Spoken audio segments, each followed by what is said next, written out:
Êxodo capítulo 10. O Senhor disse a Moisés: Vá ao Faraó, pois tornei obstinado o coração dele e o de seus conselheiros, a fim de realizar estes meus prodígios entre eles, para que você possa contar aos seus filhos e netos como zombei dos egípcios e como realizei meus milagres entre eles. Assim vocês saberão que eu sou o Senhor. Dirigiram-se, pois, Moisés e Arão ao Faraó e lhe disseram: Assim diz o Senhor, o Deus dos Hebreus: Até quando você se recusará a humilhar-se perante mim? Deixe o meu povo para que me preste culto. Se você não quiser deixá-lo ir, farei vir gafanhotos sobre o seu território amanhã. Eles cobrirão a face da terra até não se poder enxergar o solo.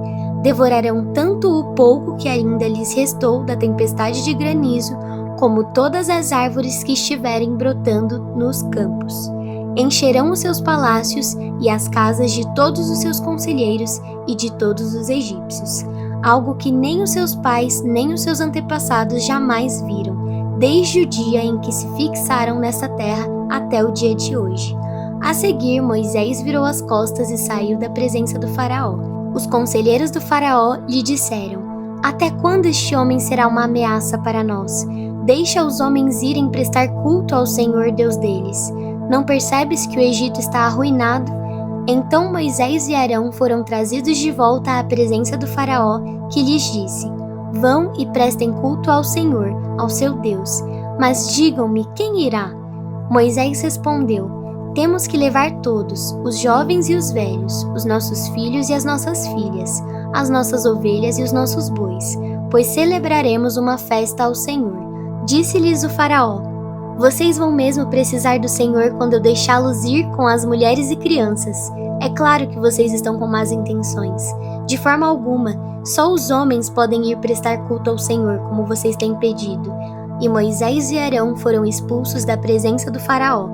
Mas o Senhor disse a Moisés: Estenda a mão sobre o Egito para que os gafanhotos venham sobre a terra e devorem toda a vegetação, tudo que foi deixado pelo granizo. Moisés estendeu a vara sobre o Egito, e o Senhor fez soprar sobre a terra um vento oriental durante todo aquele dia e toda aquela noite. Pela manhã, o vento havia trazido os gafanhotos, os quais invadiram todo o Egito e desceram em grande número sobre toda a sua extensão. Nunca antes houve tantos gafanhotos, nem jamais haverá. Eles cobriram toda a face da terra de tal forma que essa escureceu. Devoraram tudo o que o granizo tinha deixado, toda a vegetação e todos os frutos das árvores. Não restou nada verde nas árvores nem nas plantas do campo, em toda a terra do Egito. O Faraó mandou chamar Moisés e Arão imediatamente e disse-lhes: Pequei contra o Senhor seu Deus e contra vocês. Agora perdoem ainda essa vez o meu pecado e orem ao Senhor seu Deus para que leve esta praga mortal para longe de mim. Moisés saiu da presença do Faraó e orou ao Senhor. E o Senhor fez soprar com muito mais força o vento ocidental, e este envolveu os gafanhotos e os lançou no Mar Vermelho. Não restou um gafanhoto sequer em toda a extensão do Egito. Mas o Senhor endureceu o coração do Faraó, e ele não deixou que os israelitas saíssem. O Senhor disse a Moisés: Estenda a mão para o céu, e trevas cobrirão o Egito. Trevas tais que poderão ser apalpadas. Moisés estendeu a mão para o céu e por 3 dias houve densas trevas em todo o Egito. Ninguém pôde ver ninguém, nem sair do seu lugar durante 3 dias. Todavia, os israelitas tinham luz nos locais em que habitavam. Então o Faraó mandou chamar Moisés e disse: Vão e prestem culto ao Senhor. Deixem somente as ovelhas e os bois, as mulheres e as crianças podem ir. Mas Moisés contestou: Tu mesmo nos darás os animais para os nossos sacrifícios e holocaustos que ofereceremos ao Senhor. Além disso, os nossos rebanhos também irão conosco. Nenhum casco de animal será deixado. Temos que escolher alguns deles para prestar culto ao Senhor nosso Deus. E enquanto não chegarmos ao local, não saberemos quais animais sacrificaremos. Mas o Senhor endureceu o coração do Faraó e ele se recusou a deixá-los ir. Mas o Faraó disse a Moisés: Saia da minha presença, trate de não aparecer nunca mais diante de mim. No dia em que vir a minha face, você morrerá. Respondeu Moisés: será como disseste, nunca mais verei a tua face. Êxodo capítulo 11.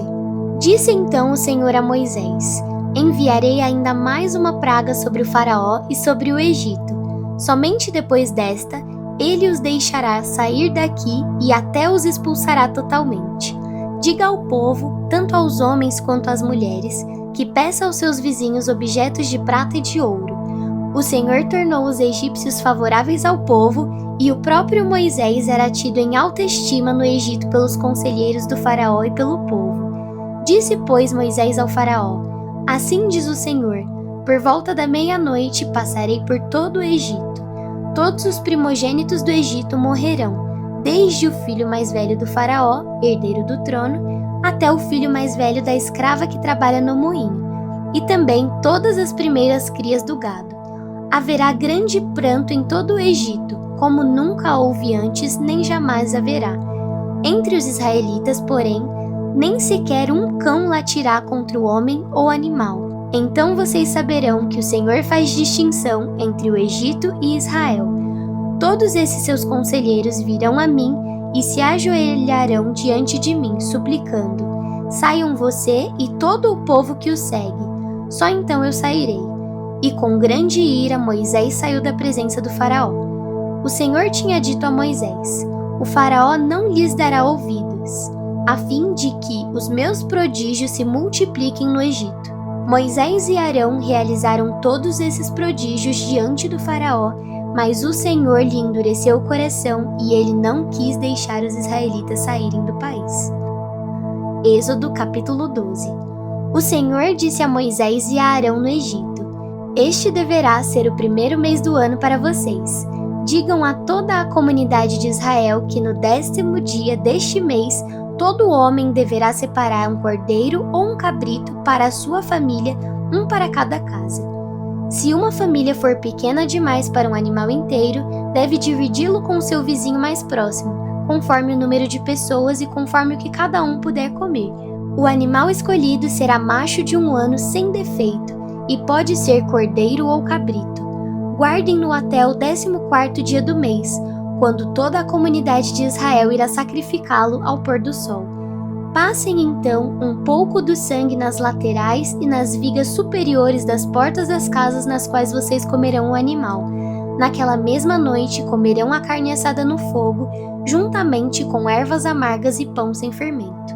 Não comam carne crua, nem cozida em água, mas assada no fogo, cabeça, pernas e vísceras. Não deixem sobrar nada até pela manhã. Caso isso aconteça, queimem o que restar. Ao comerem, estejam prontos para sair. Cinto no lugar, sandálias nos pés e cajado na mão. Comam apressadamente. Esta é a Páscoa do Senhor. Naquela mesma noite passarei pelo Egito e matarei todos os primogênitos, tanto os dos homens como dos animais, e executarei juízo sobre todos os deuses do Egito. Eu sou o Senhor. O sangue será um sinal para indicar as casas em que vocês estiverem. Quando eu vir o sangue, passarei adiante. A praga de destruição não os atingirá quando eu ferir o Egito. Este dia será um memorial que vocês e todos os seus descendentes o comemorarão como festa ao Senhor. Comemorem-no como decreto perpétuo. Durante 7 dias comam pão sem fermento. No primeiro dia, tirem de casa o fermento, porque quem comer qualquer coisa fermentada do 1º ao 7º dia será eliminado de Israel. Convoquem uma reunião santa no 1º dia e outra no 7º. Não façam nenhum trabalho nesses dias, exceto o da preparação da comida para todos. É só o que poderão fazer. Celebrem a festa dos pães sem fermento, porque foi nesse mesmo dia que eu tirei os exércitos de vocês do Egito. Celebrem este dia como decreto perpétuo por todas as suas gerações. No 1º mês, comam pão sem fermento, desde o entardecer do 14º dia até o entardecer do 21º. Durante 7 dias vocês não deverão ter fermento em casa. Quem comer qualquer coisa fermentada será eliminado da comunidade de Israel, seja estrangeiro, seja natural da terra. Não comam nada fermentado. Onde quer que morarem, comam apenas pão sem fermento.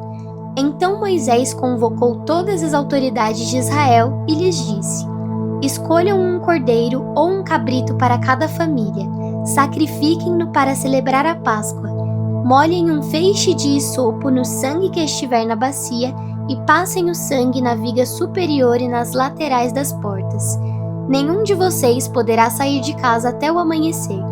Quando o Senhor passar pela terra para matar os egípcios, verá o sangue na viga superior e nas laterais da porta, e passará sobre aquela porta, e não permitirá que o destruidor entre na casa de vocês para matá-los. Obedeçam a estas instruções como decreto perpétuo para vocês e para os seus descendentes. Quando entrarem na terra que o Senhor prometeu lhes dar, celebrem essa cerimônia.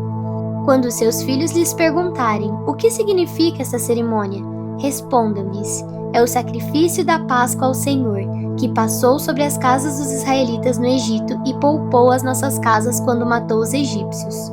Então o povo curvou-se em adoração. Depois, os israelitas se retiraram e fizeram conforme o Senhor tinha ordenado a Moisés e a Arão. Então, à meia-noite, o Senhor matou todos os primogênitos do Egito, desde o filho mais velho do faraó, herdeiro do trono, até o filho mais velho do prisioneiro que estava no calabouço, e também todas as primeiras crias do gado. No meio da noite, o faraó, todos os seus conselheiros e todos os egípcios se levantaram, e houve grande pranto no Egito, pois não havia casa que não houvesse um morto. Naquela mesma noite, o faraó mandou chamar Moisés e Arão e lhes disse: saiam imediatamente do meio do meu povo, vocês e os israelitas. Vão prestar culto ao Senhor, como vocês pediram. Levem os seus rebanhos como tinham dito, e abençoem a mim também. Os egípcios pressionavam o povo para que se apressassem em sair do país, dizendo: todos nós morreremos. Então o povo tomou a massa de pão ainda sem fermento e a carregou nos ombros, nas amassadeiras embrulhadas em suas próprias roupas. Os israelitas obedeceram à ordem de Moisés e pediram aos egípcios objetos de prata e de ouro, bem como roupas. O Senhor concedeu ao povo uma disposição favorável da parte dos egípcios, de modo que lhes davam o que pediam. Assim eles despojaram os egípcios. Os israelitas foram de Ramessés até Sucote. Havia cerca de 600.000 homens a pé, além de mulheres e crianças. Grande multidão de estrangeiros de todo tipo seguiu com eles, além de grandes rebanhos tanto de bois como de ovelhas e cabras. Com a massa que haviam trazido do Egito, fizeram pães sem fermento. A massa não tinha fermentado, pois eles foram expulsos do Egito e não tiveram tempo de preparar comida. Ora, o período que os israelitas viveram no Egito foi de 430 anos. No dia quando se completaram os 430 anos, todos os exércitos do Senhor saíram do Egito. Assim como o Senhor passou em vigília aquela noite para tirar do Egito os israelitas, esses também devem passar em vigília essa mesma noite para honrar o Senhor por todas as suas gerações. Disse o Senhor a Moisés e a Arão: estas são as leis da Páscoa. Nenhum estrangeiro poderá comê-la. O escravo comprado poderá comer da Páscoa depois de circuncidado, mas o residente temporário e o trabalhador contratado dela não comerão. Vocês a comerão numa só casa. Não levem nenhum pedaço de carne para fora da casa, nem quebrem nenhum dos ossos. Toda a comunidade de Israel terá que celebrar a Páscoa. Qualquer estrangeiro residente entre vocês que quiser celebrar a Páscoa do Senhor terá que circuncidar todos os do sexo masculino da sua família. Então poderá participar como o natural da terra. Nenhum incircunciso poderá participar. A mesma lei se aplicará ao natural da terra e ao estrangeiro residente. Todos os israelitas fizeram como o Senhor tinha ordenado a Moisés e a Arão. No mesmo dia, o Senhor tirou os israelitas do Egito, organizados segundo as suas divisões.